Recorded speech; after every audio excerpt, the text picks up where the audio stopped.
దేశం అభివృద్ధి చెందుతున్న దేశాల జాబితాలో 4వ స్థానంలో ఉన్నప్పటికీ రోడ్డు ప్రమాదాల్లో మొదటి స్థానంలో ఉండటం ఆందోళనకరమని జిల్లా రవాణా శాఖ అధికారి మహమ్మద్ సంధాని అన్నారు. రోడ్డు భద్రతా మాసోత్సవాలు గత 37 సంవత్సరాలుగా వారోత్సవాలు నిర్వహిస్తున్నప్పటికీ ప్రమాదాలు తగ్గడం లేదని పేర్కొన్నారు. అందుకే నెల రోజుల పాటు విస్తృతంగా అవగాహన కార్యక్రమాలు నిర్వహిస్తున్నట్లు తెలిపారు.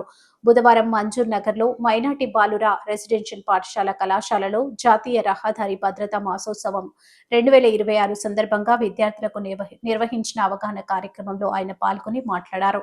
మీ ద్వారా తల్లిదండ్రులకు కూడా రోడ్డు ప్రమాదాలపై అవగాహన కల్పించాలని విద్యార్థులను సూచించారు. నడిచేటప్పుడు, వాహనం నడిపేటప్పుడు తప్పనిసరిగా జాగ్రత్తలు పాటించాలని అన్నారు. మోటార్ సైకిళ్ల ద్వారానే ఎక్కువ ప్రమాదాలు జరుగుతున్నాయని, చిన్న చిన్న లోపాలను సరిదిద్దుకొని మన ప్రాణాలతో పాటు ఇతర ప్రాణాలను కూడా కాపాడుకోవాల్సిన బాధ్యత ప్రతి ఒక్కరిదని తెలిపారు. సక్రమంగా వెళ్ళకపోవడం, అశ్రద్ధ, సెల్ ఫోన్ మాట్లాడుతూ నడవడం లేదా వాహనం నడపడం, జిగ్జాగ్గా వెళ్లడం, అతి వేగం వంటి కారణాల వల్ల వాహనం నడిపే సమయంలో ధ్యాస లేక ప్రమాదాలు జరుగుతున్నాయని వివరించారు. ద్విచక్ర వాహనం నడిపే వ్యక్తితో పాటు వెనుక కూర్చునే వ్యక్తి కూడా తప్పనిసరిగా హెల్మెట్ ధరించాలని స్పష్టం చేశారు. అనంతరం విద్యార్థులచే రోడ్డు భద్రతా నియమాలపై ప్రతిజ్ఞ చేయించారు. రోడ్డు భద్రతపై ప్రతి ఒక్కరూ బాధ్యతగా వ్యవహరించాలని ఈ సందర్భంగా ఆయన పిలుపునిచ్చారు. ఈ కార్యక్రమంలో డిపిఆర్ఓ శ్రీనివాస్, కళాశాల ప్రిన్సిపల్ రవి, ఏఎంవిఐలు శ్రీనివాస్, సుందర్లాల్, ఉపాధ్యాయులు తదితరులు పాల్గొన్నారు. మన భారతదేశంలో దాదాపు జాతీయ రోడ్లు మరియు రాష్ట్ర రోడ్లు చూస్తే మన భూభాగంలో ఎన్ని పర్సెంట్ ఉన్నది? 5% మాత్రమే ఉన్నది. 5% మాత్రమే ఉన్నది. భూభాగంలో 5% మాత్రమే ఉన్నది. కానీ వెహికల్స్ మాత్రం అబోవ్ 60% ఉంది. ఎంత పర్సెంట్? 60% ఎక్కువ ఉన్నాయి. తద్వారా ఏంటంటే మనకు అభివృద్ధి చెందుతున్న దేశాల్లో ఇలాంటి స్టాటిస్టిక్స్ ఉండడం కామన్. ఈ రోడ్డు భద్రత మాసోత్సవాలు ఇంతకుముందు రోడ్డు భద్రత వారోత్సవాలుగా ఉండేది. గత 37 సంవత్సరాల నుంచి వారోత్సవాలు చేయడం తర్వాత ఇంకా మరణాల రేటు, యాక్సిడెంట్ ద్వారా మరణాల రేటు తగ్గుతలేదు. కాబట్టి ఒక 1 మంత్గా గవర్నమెంట్ ఒక ప్రోగ్రామ్ చేస్తూ అన్ని డిపార్ట్మెంట్లు దీన్ని ఇంక్లూడ్ చేస్తూ ఈ కార్యక్రమాలు చేస్తున్నాయి.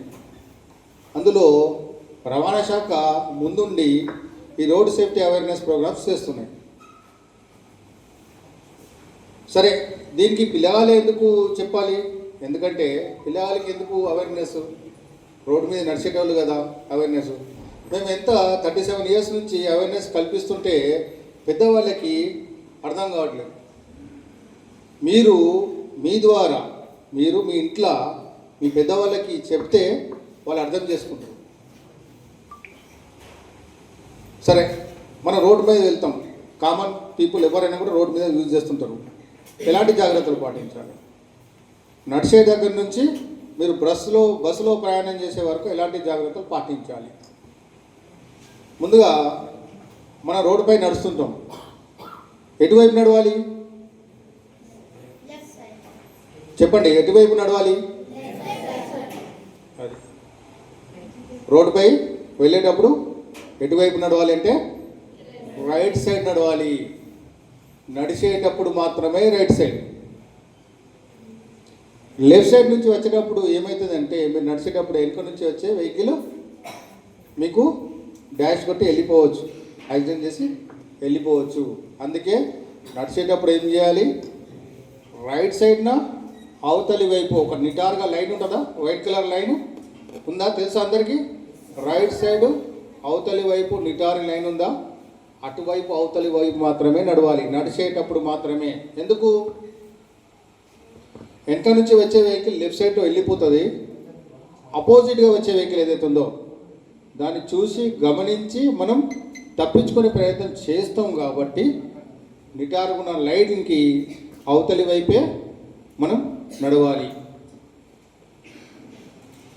మోటార్ సైకిల్స్ చాలామంది ఇంట్లో మోటార్ సైకిల్ ఖచ్చితంగా ఉంటుంది. మనం ఎటు సైడ్ అయినా ఎక్కడైనా పోవాలంటే మోటార్ సైకిల్ ముందుగా తీసేది వెహికల్ ఏంటంటే మోటార్ సైకిల్.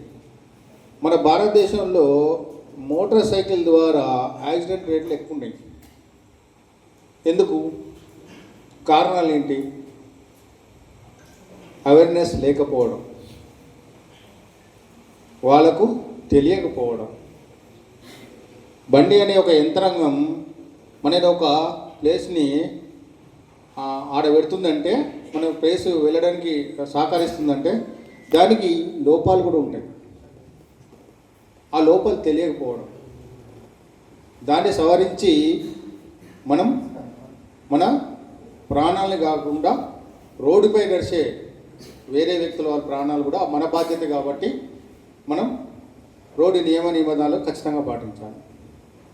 మోటార్ సైకిల్ వెళ్ళేటప్పుడు ఎలాంటి జాగ్రత్తలు పాటించాలంటే, మెయిన్గా మోటార్ సైకిల్ వెళ్ళేటప్పుడు యాక్సిడెంట్స్ ఎందుకు అవుతున్నాయంటే, హై స్పీడ్గా నడపడం, ఓవర్ స్పీడ్గా నడపడం. రెండోది, లైన్ డ్రైవింగ్ చేయకుండా జిగ్జాగ్గా వెళ్ళడం. మూడోది,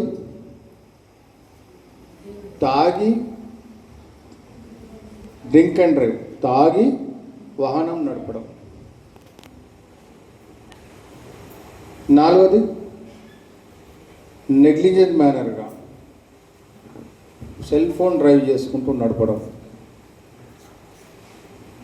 సెల్ ఫోన్ ఇట్లా మాట్లాడుతుంటాం, ఇట్లనే పెట్టేస్తాం. మన ధ్యాస అంతా రోడ్డు మీద ఉండక మనం ఎవరితోనైతే మాట్లాడుతున్నామో ఆ టాపిక్ మీద ఉంటుంది. కాబట్టి